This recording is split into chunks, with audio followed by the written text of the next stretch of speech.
wasn't planning on killing you, but you're making it very tempting. The Bad Batch Season 3 trailer featured the return of former Dooku apprentice Asajj Ventress. And look, while I love that character and I am excited to see her again, I think this idea is part of a huge problem in Star Wars today. There's just too many Jedi. Welcome back to ScreenCrush, I'm Ryan Harriet, and let me explain what I mean here. The original Star Wars trilogy made one thing very clear. Luke was the last Jedi. That boy is our last hope.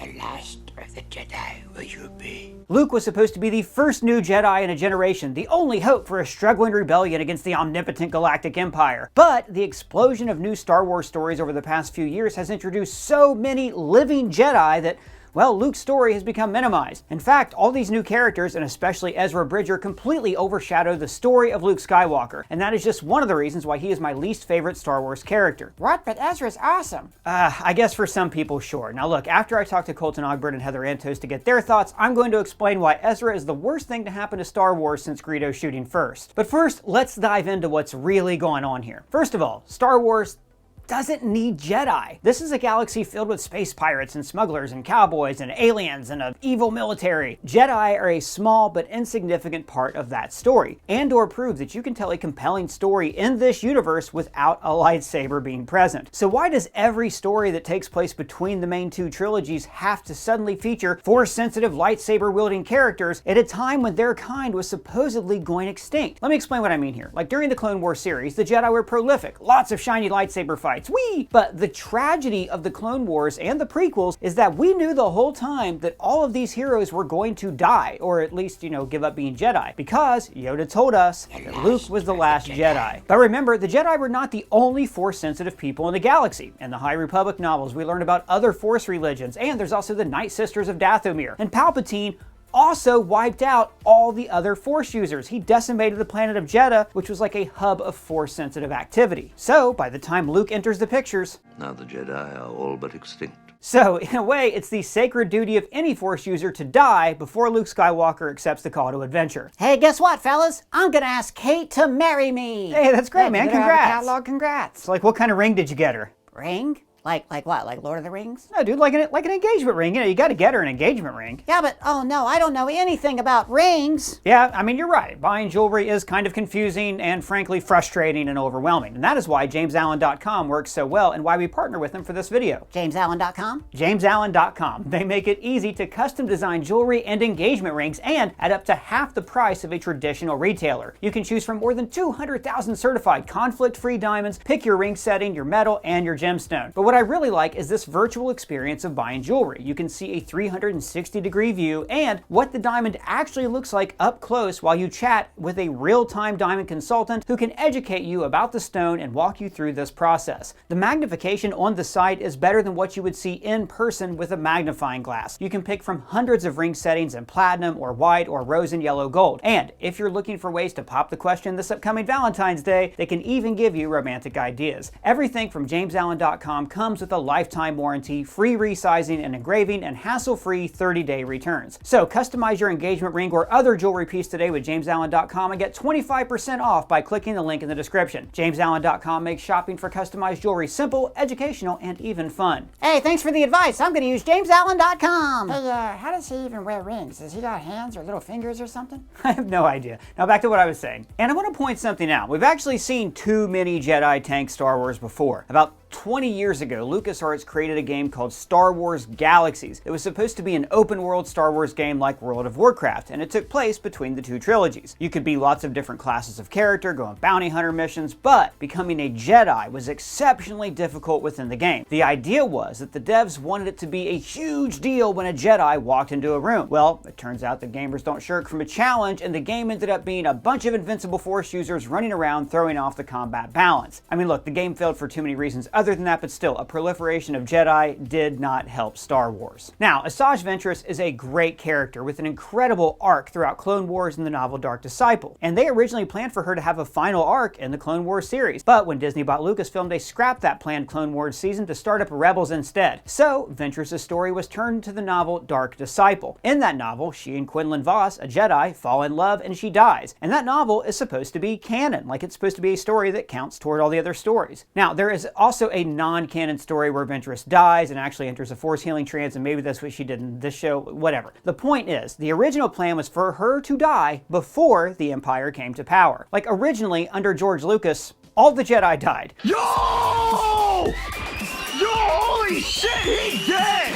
And Vader hunted down the few stragglers that were around the galaxy. See, this all enhances the story of the original trilogy, where a single New Hope arises who can overcome overwhelming odds and reignite the Jedi Order. Except now, there are like so many Jedi and Force users who survived the Purge. There's Ventress, there's Quinlan Vos, Quinlan was here. and all the other Jedi who were smuggled out on the Path. Wait, what's the Path? From the show Obi-Wan Kenobi, it was a secret like underground railroad for space wizards. And then the Jedi Fallen Order games introduced another surviving Jedi, Cal Kestis, as he established that path to help Jedi escape the Empire. And the path now leads to an untraceable planet, making it to where there could be a Jedi haven filled with Force-sensitive beings who are more powerful than Luke, who've just been out there waiting for an entire generation. Hell, I don't even like the Sith Inquisitors, former Jedi or Jedi Temple guards who have been turned to the dark side. I mean, no! There are only ever two Sith, a master and an apprentice. When the show Rebels introduced Sith Inquisitors, it was just an excuse to give some bad guys lightsabers so they could have lightsaber fights.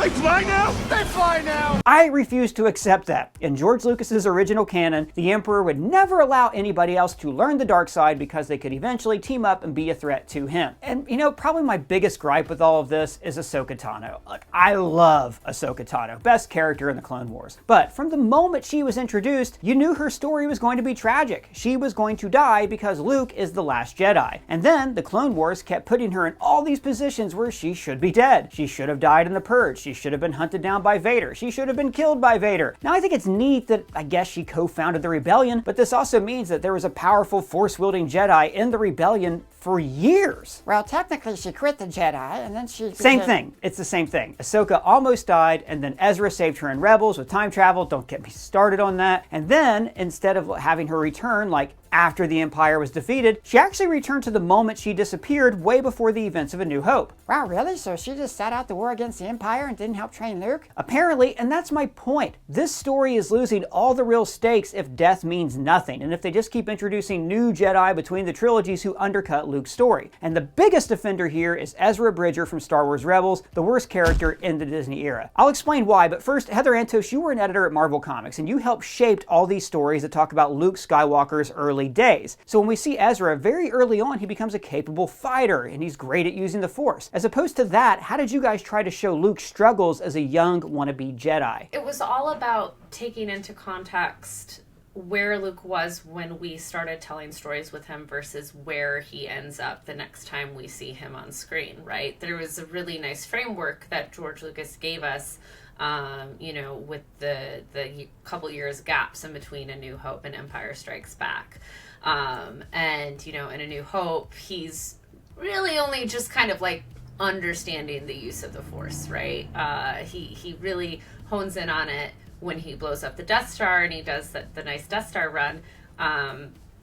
But he doesn't manage to accomplish doing a Force pull or anything that major until the Wampa's Den in Empire Strikes Back. So that's a long, long time to not really know what you're doing with the Force, and he's doing all of this on his own. He hasn't gone to train with Yoda yet, these couple years, he's figuring it all out on his own. So there's only so much he is able to accomplish, and he's, the son of the chosen one. If anyone's going to have like that natural inherent legacy ability where they would just theoretically be able to figure it out on the fly on their own, you'd think it'd be him. And that really allowed us to give him focus and growth and really have a true character's and hero's journey where they learn and mess up and fail. And I don't feel like we get that with these modern stories. I don't either. And I noticed that, I've read the whole run of the Star Wars Marvel from when you were an editor and up to today. I still have yet to see another Jedi enter in these comics that are about the rebellion. Even though Ahsoka Tano is apparently kicking it, Quinlan Vos, Cal Kestis, all these people might be out there all of a sudden. Colton, I wanted to ask you first, but then I want to ask Heather the same question. Are there too many damn Jedi right now? Well, yeah, there are way too many Jedi. especially like between the two trilogies. I mean, in a time where originally there was supposed to be no Jedi, like none at all. Like Luke was supposed to be like this, a new hope. But, I get it. There's this huge gap, or at least there used to be, between the prequels and the originals that, it was ripe for storytelling. And I love the idea of having like some surviving Order 66 Jedi there. But I just always felt like it was important that any Jedi introduced in this time, in between the prequels and the originals, any Jedi that's introduced then, they needed to be dead come the original trilogy. And as we've learned, that's not the case. Like with Ezra, with Ahsoka, they've been tripping over themselves so here recently to make it work by saying, oh, Ahsoka, she's technically not a Jedi. Ezra, he was in another galaxy. But the point remains that it really does lessen the impact of Luke becoming a Jedi. It's supposedly one of the most powerful Jedi ever. And then, as you discussed, having Ezra and Ahsoka be so powerful and also very present during that time, I do feel it undermines the story of Luke. Yeah, and a little bit later, I'm going to talk about how Ezra being such the center of this story in those few years prior to Luke really does demean Luke's arc in the saga. Heather, what do you think? Too many Jedi, too much of a good thing, or more Jedi, keep them coming? I just, I think they're not being used intentionally is my biggest gripe with a lot of this, and it does kind of feel very fan servicey a lot of times, right? We all love a lightsaber. We all love to see this flare, and it sells toys, right? We all understand that, but a lot of it just feels kind of happenstance. In Obi-Wan with the Inquisitors with Reva, right? Reva is there because Obi-Wan can't have the big fight with Darth Vader and lose or kill Darth Vader, right? Like that can't happen. That has to happen later. So we're just going to have this character and insert this character, so we can have those moments. And it just lessens the impact. There's just so many Force users for the sake of having Force users so we can show flashy moments on television. And I think at this point, it all becomes more of the same. Star Wars has such an expanded universe, no pun intended, with so many other characters and classes of people and worlds that aren't Force users that we have shown are very, very interesting. We have shown in the Clone Wars, we've shown in the Bad Batch, we've shown in Andor, Rogue One, right? We've shown that Star Wars is such a fascinating landscape without the Force being involved. And I wish they would lean into that more. You had a great point. You said that lightsaber fights are starting to feel the same, and in animation, I think that's 100% true. I never really got that during the Clone Wars. In fact, even in Season 7 of the Clone Wars had one of the best lightsaber fights, which was Darth Maul versus Ahsoka, with Ray Park actually doing the fight choreography for the animation. But in Rebels, man, with the Inquisitors and the blades are spinning, I just felt like this is too much. Like, there should be far less of this. I always thought that during Rebels, Kanan should have been the last Jedi. Also, you think about the original trilogy, you think about even the prequels, how infrequent lightsaber battles were. You had one or two maybe per movie, and those battles were not to stall the plot. Like, people died, people lost limbs, revealing whose parents are who. Like, these were big moments, and in shows like Ahsoka, it's like, well, we have a lightsaber carrying character, so we have to show it, right? We have to, and this is our lightsaber moment. And it undermines how special these Force users, these Jedi, these people are. Yeah, and one of those fights, it turned out that Ahsoka was just fighting a fart the whole time. Remember that? Remember when Ahsoka and Sabine just fought a fart instead of being a character? Just a fart in a body. Which brings me to Asajj Ventress. So, Colton, I know you're somebody who has, consumed Clone Wars and read a lot of expanded media like I have. Heather, I know you've read a lot of expanded media in your role as the group editor of licensing at IDW and also as a former editor of Star Wars comics. The cool thing I always thought about Star Wars, as opposed to Marvel or Star Trek until very recently, with IDW's incentive, like an initiative to like really coalesce the universe, is that everything is like canon. It is capital C canon. It connects. So when they didn't have a chance to finish Asajj Ventress' story, they wrote that great novel co-written by Katie Lucas that finished her story, that like told Asajj Ventress' story. She's dead. Like, she died in that story. And like I said earlier, there's a non-canon comic where she forced trance comes back to life. People can come back from the dead. I get it. But if they keep coming back from the dead, then death means nothing. And if she comes back from the dead from a canon novel, then the canon books mean nothing. Colton, what do you think about this? Like, are we basically just going to disregard a canon novel when it gets in the way of Dave Filoni's vision? The thing about canon is, I mean, and we've been talking about this like with the Daredevil Netflix series and stuff. If something's canon, canon is canon is canon. If you start saying, oh, well, only this part of that novel or comic or game is canon, well, then it's really, it stops being canon. It's no longer canon at that point if you start pulling out different pieces. For future novels and comics, if they want to expand on the Star Wars universe, I'm fine with that. I love novels and comics and games being canon, but if it's going to hold back a filmmaker from being able to tell a story like, oh, I need to go and reference that novel that came out in 2014. Oh, I can't tell the story I wanted to tell now because they kind of addressed that there. There I'm okay with breaking canon, but that kind of just brings me back to an opinion of, was it a good idea for them to canonize everything to begin with? Like, wasn't it back when Disney bought Star Wars in like 2012, they were like, this point forward, everything's canon. I don't know that was a good idea, and I think that's starting to show. I can't wait to hear Heather's response to this. And just so everybody knows, this is what Heather does for a living. Heather basically is a canon organizer and juggler, and she's great at it. Heather, what's your thought on creating overall canon? Does it limit creators? Is it okay to bend or break it? Where do you stand on this? Everyone is going to hate me for this comment, but everything is canon until it's not. Like, that's just kind of the general rule in IP. And especially when you're dealing with franchises that are multimedia, which what isn't these days, right? So things like Star Wars that are novels and video games and comic books and TV shows and movies. There's always a hierarchy of canon.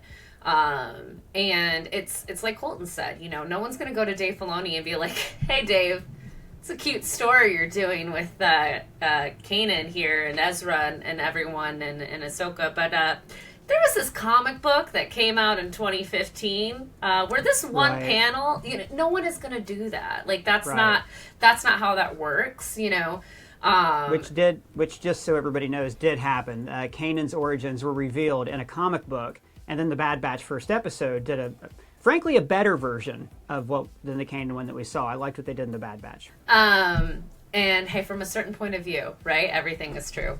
So it's just a simple hierarchy of canon, and in working in licensed IP, the general rule of thumb is the comics, the books, the games, whatever. We have to be beholden to what hits the screen because that's going to be the wider view. That's considered the quote unquote most canon, and the most money, I would assume. Absolutely, and then it'll trickle down. But does the pecking order work something like this? That's what I wrote down: movies, TV shows, games, comics, books, children's books. Probably. Okay. Yeah. I was thinking the less visual, easier it is to go, wow. Yeah, I mean, definitely kids stuff seems to not be considered canon except for weird little one-off things, right? Like, they have those, like, Darth Vader reading to baby Leia books. Obviously, that stuff is not canon. Right. Yeah, so, there's a hierarchy, and, as I said, everything is canon until it isn't. How many origins of Spider-Man have we gotten? But what bothers me about it is, it's not that I have to read a novel and it has to be canon for me to enjoy it, right? Some of those old Star Wars Extended Universe novels are some of the best Star Wars novels ever written. There were Marvel Dark Horse Star Wars comics that are so good. I would never want to say don't read those because they don't count toward the bigger story. But that's the era we live in. when I saw the Batman, right? I walked out of the Batman, and I'm always thinking like, okay, well, what can I make videos about? And I find people who are wearing the Batman shirts, right? The real fans who were there on opening night, not real fans, but like the hardcore fans. And I say, hey, what was your big question after this? And everybody said, I talked to, said, well, yeah, how's it going to connect to everything else?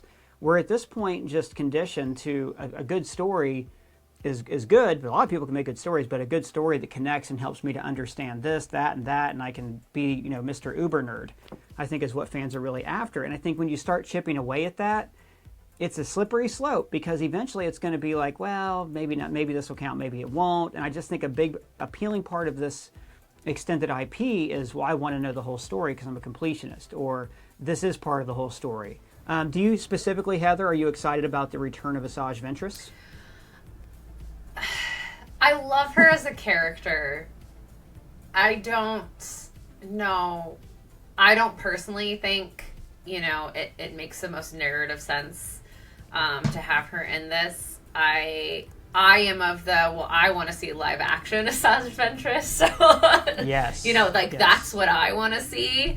Because her look is just so cool, and I want to see, like, how she fights and all of that. But,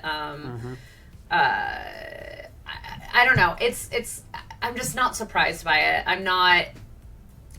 It's like we said before. There's just so many running around, and what is death anymore? You know, it's like Uncle Ben, right? No one stays dead except Uncle Ben, right? And that's and for years it was also Jason Todd and Bucky, and in comics did away with that too. Exactly. So like Star Wars. And I hate this, but it's starting to feel like that too. We talked about this a lot when we were reviewing Ahsoka. Like, all of the plot armor that all of these characters have makes it impossible to have stakes that matter. But Colton, for you, looking ahead to Bad Batch, do you think that like there's a way to weave Ventress into this story that isn't just like, oh my god, another Jedi's alive? Well, I wanted to say the first time I remember ever seeing the character of Ventress, and this is probably the case for everyone because I think it was her first introduction, was the 2D Clone Wars animated show, right? I love that. Her fight with Anakin in the rain, so cool. So and that fight is why he became a Jedi Knight. That was his trial. Yeah, so yes, I'm excited to see Ventress. Look, looking at it from a, you know, breaking the fourth wall kind of thing, it's obvious that, you know, Filoni is only doing this because he didn't get to have her arc in the Clone Wars, and he wants to get to finish her arc in something that he's over with Bad Batch. I think that's fine. I trust that they'll incorporate the character well. I don't think she'll be a villainous type character. We'll maybe get to see her, you know, fight with the Bad Batch against Palpatine. Maybe we'll get to see her have some kind of revenge. Do you guys think, I'm actually curious, do you think they're going to bring her back just to kill her again in Bad Batch? Because that's what I'm worried about. Heather?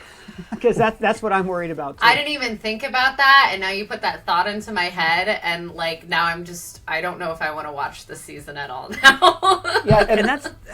I'm conflicted on it because, you know, part of me saying she doesn't need to be around during the original trilogy time, but also it's like if you're bringing her back, don't just turn around and kill her just so you can have her in the show. They might bring her back to kill her off again later. We don't know that. Like, this is... She might be in Ahsoka Season 2 out with the Night Sisters on Planet X. We've done it once before. Who's to say they won't continue? Hey, go for it. I mean, why not?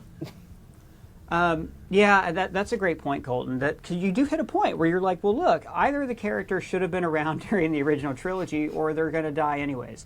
And if, frankly, like Dark Disciple is a great story. It's one of the few like Jedi love stories. I highly recommend it to anyone out there. If you want to just adapt it, that's okay. You can do that. You can totally adapt it. Heather, I would love to see some of the comic books that you guys made turned into live action with a recast Luke Skywalker. Oh yeah. I mean, I'm going to make you feel weird. There's a lot of great moments. Like when Darth Vader says, "Oh, I'm surrounded by," when the rebel troops say you're surrounded, give up, and Vader says, "All I'm surrounded by is fear and dead men." Oh yeah. Perfect. It's not even the best thing from the comics. It's not even the best thing from the run. Like, there's some incredible Star Wars media out there that would work great adapted. You just adapt it instead of like continuing to bring people up. I don't think anything about Asajj Ventress says, boy, I need to see her interact with the Bad Batch in particular, you know? Colton, what about you? What's on your Asajj Ventress wish list? I want to see her wreck shop with that yellow saber. I mean, it's the first time we're going to get to see it. I'm excited to see her, as more of a anti-hero type character. I don't want to see her die, but her sacrificing herself for the greater good would be a cool way to see her character go out. I'm a little embarrassed to say it wasn't until researching for our Ahsoka coverage that I realized Ventress had died. I always wondered, what did they do with the Ventress character? And then I came across that novel and I was like, oh, well, I really like that character. There's probably a lot of fans that would like to know, have a closing moment with her. So maybe Bad Batch will give us that. I also like the fact that in Bad Batch, we're going to get to see Ventress and the clones team up, both being entities that were essentially betrayed by Palpatine and the Empire. I think that's going to be neat to see. Yeah, and they fought against each other for years. When you look at the time between the trilogies, I don't see a place for her, unless she also goes to the other galaxy on some Purgle and we see her afterwards, which I'm not even joking. We've got Marin, who's the last Night Sister, and Asajj Ventress, who I guess is also one of the last Night Sisters at this point. Yeah. And you bring up a good point. I had to look it up too. I also didn't know what happened to Asajj Ventress, and I read the book. So that part of me is excited. I don't think she's a character who's necessarily going to undermine the rest of the original Star Wars trilogy. However, I do think that Ezra Bridger is a character who undermines the story of Luke Skywalker, which I'm going to talk to you guys about right now.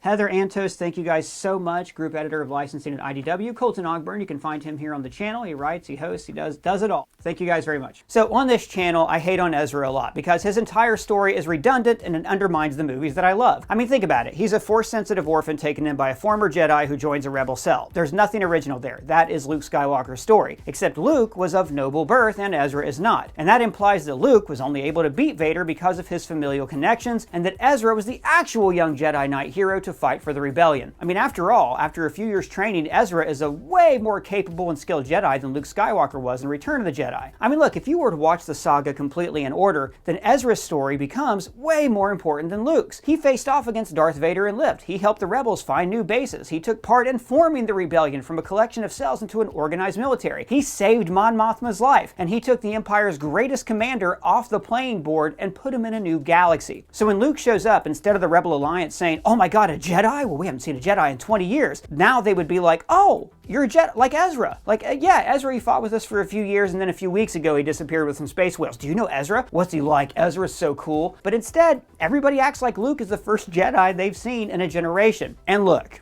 I get it. Lightsabers look cool. They're probably fun to animate, and the fights are fun to choreograph. So if you want to tell stories with lightsabers, go to an era when the Jedi are active, or maybe, and this is crazy. Wow, what is it? Tell me. Well, you're gonna laugh, but maybe think of something new. Maybe there was a group of space pirates who collect old lightsabers and use them in combat. Maybe there's an old former Jedi who left the Order before the Clone Wars out of conflict of interest or something, and he's still around. I don't know. Look, I love Star Wars, and what makes this galaxy so fun is that it is expansive. Creators in different genres and media can add their own stories to this saga without just repeating the beats of the stories that came before. Star Wars is supposed to feel big, and adding more and more Jedi to it makes it feel small. Well guys, that's just my thoughts. Let me know your thoughts down in the comments below or at me on Twitter, and special thanks to Colton and Heather. You can find their socials linked below as well. And if it's your first time here, please subscribe and smash that bell for alerts. For ScreenCrush, I'm Ryan Airy.